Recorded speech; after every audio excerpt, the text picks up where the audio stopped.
నమస్తే, welcome to NN news business. నా పేరు వరుణ్. సో ముఖ్యంగా మనం ఇన్వెస్ట్ దేంట్లో చేయాలి? ప్రభుత్వ కంపెనీలో చేయొచ్చా, ప్రైవేట్ కంపెనీలో చేయొచ్చా? అసలు ఈ రెండింటికి డిఫరెన్స్ ఏంటి? దేంట్లో చేస్తే మన యొక్క భవిష్యత్తు బాగుంటుంది అనేది మనతో పాటు వివరించడానికి ప్రముఖ mutual funds distributor PMS Munikela Samson గారు మనతో పాటు ఉన్నారు. వారిని అడిగి మరిన్ని వివరాలు తెలుసుకుందాం. నమస్తే సార్. నమస్తే అండి సార్, ప్రభుత్వ కంపెనీకి ప్రైవేట్ కంపెనీకి రెండింటికి అసలు డిఫరెన్స్ ఏంటి? దేంట్లో ఇన్వెస్టిమేషన్ మనం చేస్తే మన భవిష్యత్తు బాగుంటుంది అనేది అసలు ఏంటి? అసలు దేంట్లో డిఫరెన్సెస్ అంటే? వరుణ్ గారు, ఇప్పుడు కంపెనీస్ రెండు రకాలు ఉంటాయండి. Private limited company, public listed company ఉంటుంది. ప్రైవేట్ లిమిటెడ్, ఇప్పుడు మీరున్నారండి, మీ ఇంటి దగ్గరలో ఒక హాస్పిటల్ ఉంది, మీరు వెళ్ళి అందులో ఓనర్షిప్ అడిగారు అనుకోండి, వాళ్ళు ఇవ్వరు. ప్రైవేట్ లిమిటెడ్ అంటే ప్రైవేట్ లిమిటెడ్ కంపెనీ ఆ వ్యక్తి చేతిలో ఉంటుంది, వాళ్ళ వైఫ్ చేతిలో ఉంటుంది, వాళ్ళ బంధువుల చేతిలో ఉంటుంది, ముగ్గురు నలుగురు చేతిలో ఉంటుంది. పబ్లిక్ లిస్టెడ్ కంపెనీ అంటే ఏంటంటే, ఒక కంపెనీ గవర్నమెంట్ దగ్గర లిస్ట్ అవ్వాలి. సెబీ అని, securities exchange board of India, capital మార్కెట్స్కి రెగ్యులేటర్. అక్కడ వాళ్ళు లిస్ట్ అయ్యి అక్కడ పర్మిషన్ తీసుకుని, మేము మా కంపెనీ వ్యాపారం ఇది, మేము ప్రజలకు వాటా ఇస్తాము, దాన్ని పబ్లిక్ లిస్టెడ్. పబ్లిక్ని అందులో వాటాదారులు చేయడానికి పబ్లిక్ లిస్టెడ్ కంపెనీ అంటారు. పబ్లిక్ దగ్గర నుంచి డబ్బులు తీసుకుంటారు, పబ్లిక్కి వాటా ఇస్తారు, అంటే ఓనర్షిప్ ఇస్తారు. ఓనర్షిప్ని ఇచ్చిన వాటిని పబ్లిక్ లిస్టెడ్ కంపెనీస్ అంటారు. మీ ఇంటి దగ్గర ఏదైనా హాస్పిటల్ ఉంది, మీకు అందులో వాటా ఇవ్వలేదు అనుకుంటే అది ప్రైవేట్ లిమిటెడ్. మీకు వాటా ఇస్తున్నారు అనుకోండి, సపోజ్ కిమ్స్, ఉదాహరణకు వస్తే కిమ్స్ హాస్పిటల్ ఉంది, అది పబ్లిక్ లిస్టెడ్. అపోలో హాస్పిటల్ ఉంది, పబ్లిక్ లిస్టెడ్. అట్లా బ్యాంక్స్లో మీరు గూగుల్లో కొడితే షేర్ వాల్యూ అని కొడితే వచ్చింది అనుకోండి, అది పబ్లిక్ లిస్టెడ్. అంటే మీకు అందులో ఓనర్షిప్ తీసుకోవచ్చు. అయితే పబ్లిక్ లిస్టెడ్ కంపెనీ ఏంటంటే, ప్రతి 3 నెలలకు ఒకసారి వాళ్ళు ఎంత సేల్స్ అయినాయి, ఎంత ప్రాఫిట్ వచ్చింది, ఎంత డివిడెండ్ ఇస్తున్నారు, ఎంతమంది షేర్ హోల్డర్స్ ఇస్తున్నారు, ప్రతిదీ వాళ్ళ వెబ్సైట్లో, ఎన్ఐసి వెబ్సైట్లో వాళ్ళు డిస్ప్లే చేయాలి. మొత్తం ట్రాన్స్పరెన్సీ ఉండాలి పబ్లిక్ లిస్టెడ్ కంపెనీస్లో. ఏది హైడ్ చేయడానికి ఉండదు.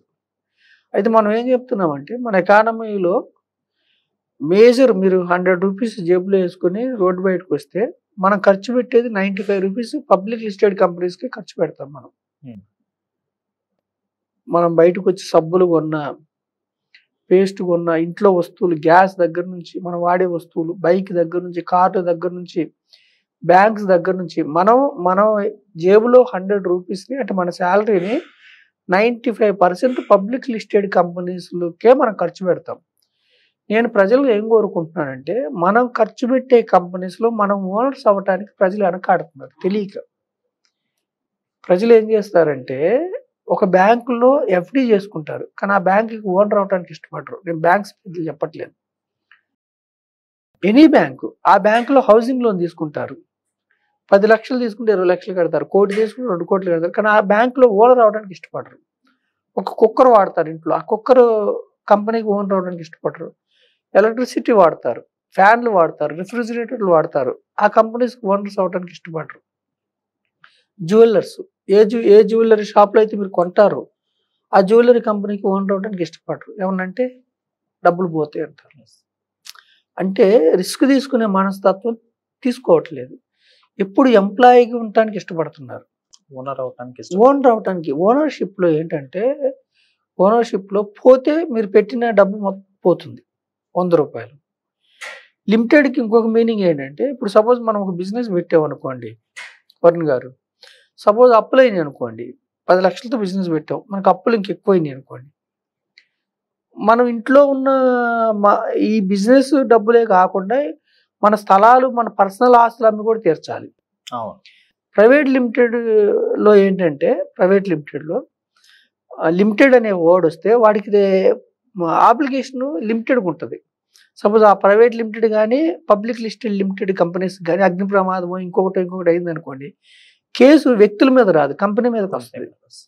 కంపెనీ రిప్రజెంటేటివ్స్ చూసుకుంటారు, అదొకటి. సో ఇక్కడ మనం ఏమంటున్నామంటే, పబ్లిక్ లిస్టెడ్ కంపెనీస్లో మీరు అయితే షార్ట్ పీరియడ్లో రిస్క్ ఉంటుంది, లాంగ్ పీరియడ్లో. అంటే ఇక్కడ మనం ఏంటంటే ఒకే కంపెనీ గురించి చెప్పట్లా, క్యాపిటల్ మార్కెట్స్ ఎప్పుడు గ్రూప్ ఆఫ్ కంపెనీస్ గురించి చెప్తున్నాం. గ్రూప్ ఆఫ్ కంపెనీస్లో మీకు డీసెంట్ రిటర్న్ వస్తుంది. సో నేనేమంటున్నా అంటే కామన్ మ్యాన్ని అర్థం చేసుకొని మీరు ఏదైతే కన్జ్యూమ్ చేస్తున్నారో, ఏవైతే మీరు ఏ మార్ట్లకైతే మీరు వెళ్ళి వస్తువులు కొనుక్కుంటున్నారో ఆ మార్ట్లో ఓనర్ అవటానికి ప్రయత్నించండి. ఏ ఎఫ్ఎంసీజీ కంపెనీస్ అయితే మీరు ఇంట్లో మీ టేబుల్ మీద, మీరు డైనింగ్ టేబుల్ మీద కూర్చుంటే మీ చుట్టూ ఉన్న ప్రొడక్ట్స్ని మీరు ఓనర్షిప్ పాయింట్ ఆఫ్ వ్యూ ఆలోచించండి. కన్జ్యూమ్షన్ పాయింట్ ఆఫ్ వ్యూ ఖర్చు చేస్తున్నాం అన్నట్టు కాకుండా ఈ కంపెనీలో నేను ఓనర్ అవ్వచ్చా, ఈ బిస్కెట్ కంపెనీలో నేను ఓనర్ అవ్వచ్చా, ఇలా ఆలోచించండి. ఈ చాక్లెట్ కంపెనీలో నేను ఓనర్ అవ్వచ్చా, ఇట్లా ఈ బ్యాంక్ ఇలా ఆలోచిస్తే ఏమవుద్దంటే మీకు కంపెనీస్లో ఓనర్స్కి ఏంటంటే ప్రాఫిట్ వస్తే అన్లిమిటెడ్ ప్రాఫిట్, పోతే లిమిటెడ్, మీరు పెట్టిన అమౌంట్ వరకు పోతుంది. ఒకే కంపెనీ అయితే అది కూడా. అదే గ్రూప్ ఆఫ్ కంపెనీస్ పోతే డైవర్సిఫై అవుతుంది. ఎప్పుడు కూడా ఈక్విటీస్లో మంత్రం ఏమిటంటే, కంపెనీ ఓనర్షిప్లో మంత్రం ఏమిటంటే, ఆర్థిక సూత్రం ఏమిటంటే all eggs should not keep in one tray. అన్ని గుడ్లు ఒకే ట్రేలో పెట్టకూడదు. ట్రే కింద పడితే పగిలిపోతుంది. కాబట్టి 30-40 కంపెనీస్లో పెడితే అది కూడా ఒకే రంగం కాకుండా 10 రంగాలు, ఫార్మా ఒక రంగం, ఎఫ్ఎంసీజీ ఒక రంగం, మెటల్ ఒక రంగం, సిమెంట్ ఒక రంగం, ఆటో ఒక రంగం, అట్లా రకరకాల రంగాల్లో పెడితే సైకిల్స్ వైజ్గా ఎకానమీ బూస్ట్ అవుతుంది. ఒక్కోసారి ఆటో బూస్ట్ అవుతుంది, ఒక్కోసారి ఎఫ్ఎంసీజీ బూస్ట్ అవుతుంది. డైవర్సిఫైడ్గా పెట్టాలి. పెడితే ఏమిటంటే రిస్క్ని అర్థం చేసుకొని కొంచెం టైం స్పెండ్ చేయాలి. ఇన్వెస్ట్మెంట్కి మన డబ్బు గ్రో అవడానికి మనం టైం స్పెండ్ చేయకపోతే ఏమవుతుందంటే నిత్యం పని చేయాలి. అదే ఇన్వెస్ట్మెంట్ చేస్తే సర్టన్ పీరియడ్ తర్వాత ఇన్వెస్ట్మెంట్ మిమ్మల్ని ముందుకు తీసుకెళ్తుంది. సో అంటే దీంట్లో గ్రూప్ ఆఫ్ డైరెక్టర్లు ఎవరు ఉంటారు పబ్లిక్ కంపెనీలో, ప్రైవేట్ కంపెనీలో గ్రూప్ ఆఫ్ డైరెక్టర్లు ఎవరు ఉంటారు, వాళ్ళ కార్ పరిమితి ఏమిటి, పబ్లిక్ లిస్టెడ్ కంపెనీస్ లో ఎవరైతే ఫస్ట్ కంపెనీ పర్మిషన్ కోసం సెబీ దగ్గర పర్మిషన్ కోసం చేస్తారో వాళ్ళని ప్రమోటర్ అంటారు. అంటే ఎక్కువ వాటా ఉన్న వ్యక్తులు ప్రమోటర్ అంటారు. మిగతా ప్రజలకు షేర్లు ఇస్తారు కదా, వాళ్ళకి షేర్ హోల్డర్స్ అంటారు. అయితే ప్రజలకు ఇస్తారు షేర్ హోల్డర్స్, బ్యాంక్స్ అప్లై చేసుకుంటే, మ్యూచువల్ ఫండ్ సంస్థలు అప్లై చేస్తే, ఇన్స్టిట్యూషన్స్ కూడా అప్లై చేస్తాయి. వీళ్ళందరూ షేర్ హోల్డర్స్ అంటారు. అంటే ప్రతి కంపెనీలో majority share holders, minority share holders ఉంటారు.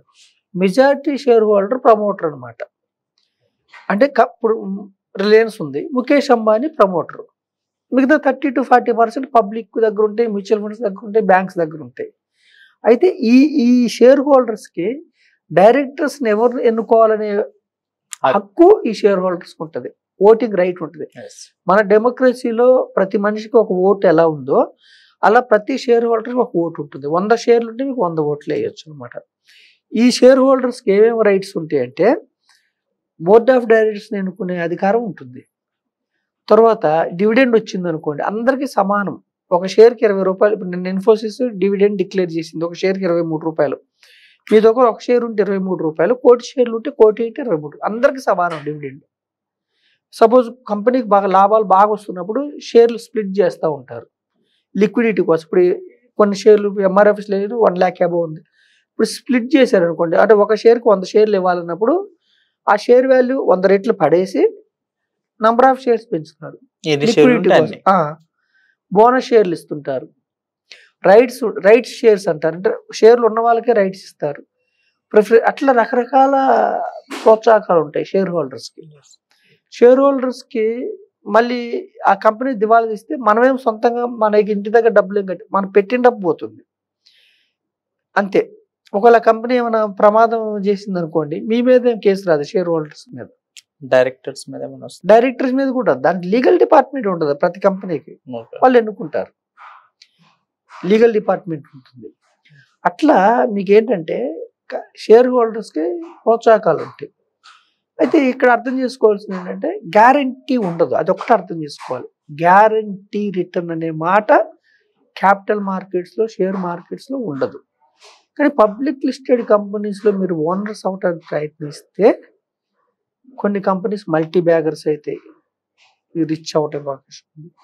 లేదు మనం సొంతంగా రీసెర్చ్ చేసే కెపాసిటీ లేనప్పుడు మీరు మ్యూచువల్ ఫండ్స్ అనేవి మంచి అవకాశం. మీకు కామన్ మ్యాన్ ఎకానమీలో పార్టిసిపేట్ చేయడానికి, కంపెనీస్లో ఓనర్షిప్ తీసుకోవడానికి మ్యూచువల్ ఫండ్స్ అనేది ఒక డీసెంట్ అడ్వాంటేజ్. స్టార్టింగ్ లో అసలు ఒక్కొక్క కంపెనీ ఒక్కొక్క విధంగా ఉంటుందా స్టార్టింగ్? మనం లేదు అంటే ఫిక్స్డ్ అమౌంట్ తోనే మనం ఈక్విటీని కొనాలి.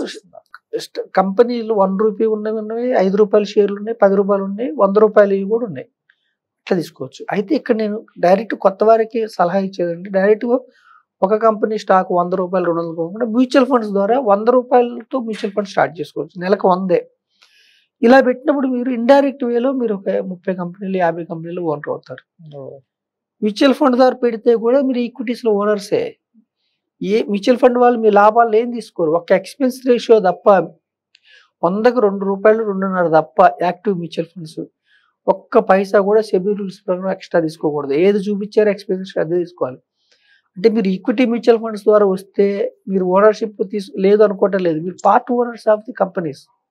ఈక్విటీ మ్యూచువల్ ఫండ్స్ ద్వారా వస్తే మీరు దీర్ఘకాలంలో డబ్బు సంపాదించుకోవడానికి అవకాశం ఉంటుంది. ఇండెక్స్ ఫండ్స్ ద్వారా వస్తే. మీరు డైరెక్ట్ తెలిసిందనుకోండి, మీకు ఏ కంపెనీస్ బాగున్నాయి ఏంటని తెలిస్తే వెళ్ళొచ్చు. ఏం తప్పులేదు మీకు. డైరెక్ట్‌గా కంపెనీస్‌లో కొనుక్కున్నా తప్పులేదు. మ్యూచువల్ ఫండ్స్ ద్వారా కొనుక్కున్నా తప్పులేదు. కానీ డైరెక్ట్ కంపెనీస్ దగ్గర ఉన్నప్పుడు ప్రతిరోజు పిల్లల్ని ఎలా కనిపెట్టుకుంటారో మీరు స్టాక్స్ అలా కనిపెట్టుకోవాలి. ఒక కంపెనీ మీద ప్రేమ పెంచుకోకూడదు. ఒక్కొక్కసారి ఏమైందంటే కంపెనీస్‌లో కొన్ని ఫ్రాడ్స్ అవ్వటం వల్ల గానీ, కొన్ని చీటింగ్ చేస్తాం వల్ల గానీ, అంటే కొంతమంది ఏం చేస్తుంటారంటే కొన్ని అవుతుంటాయి. యెస్ బ్యాంక్‌లో ఒక్కోసారి కొన్ని క్విట్ ప్రో లాగా కొన్ని చేస్తుంటారు. కొంతమంది కొన్ని ఫ్రాడ్‌లు చేస్తుంటారు. అలాంటప్పుడు స్టాక్‌లో అది బయటకి రాగానే ఇంకా ఫ్రాడ్ అయినప్పుడు ఆ కంపెనీని అంటిపెట్టుకోవాలనే అవసరం ఉండదు కదా! టకటక వదిలించుకుంటారు. అప్పుడు మార్కెట్‌లో వాల్యూ పడిపోద్ది. అందుకనే మీరు ఇలాంటి మ్యూచువల్ ఫండ్స్ ద్వారా వెళ్ళినప్పుడు ఏంటంటే ఫండ్ మేనేజర్ మీ గురించి శ్రద్ధ తీసుకుంటాడు. కాబట్టి ఈక్విటీస్ ఆర్ గుడ్. కానీ రిస్క్‌ని అర్థం చేసుకొని పెట్టండి. Thank you sir. ఇంత వివరంగా మాకు క్లియర్ కట్‌గా ఎక్స్‌ప్లెయిన్ చేసి చెప్పినందుకు. సో అది చూసారు కదా, ఎవరైనా కానీ మ్యూచువల్ ఫండ్స్‌లో ఫస్ట్ ఇన్వెస్ట్ చేయండి. పబ్లిక్ కంపెనీకి ఎక్కువ మీరు ప్రాధాన్యత ఇవ్వనంటూ కూడా చెప్తున్నారు. సో అది ఇవాల్టి ఎపిసోడ్. మరొక ఎపిసోడ్‌తో మళ్ళీ కలుద్దాం. అంటే దీనికి వాచింగ్ అండ్ బిజినెస్.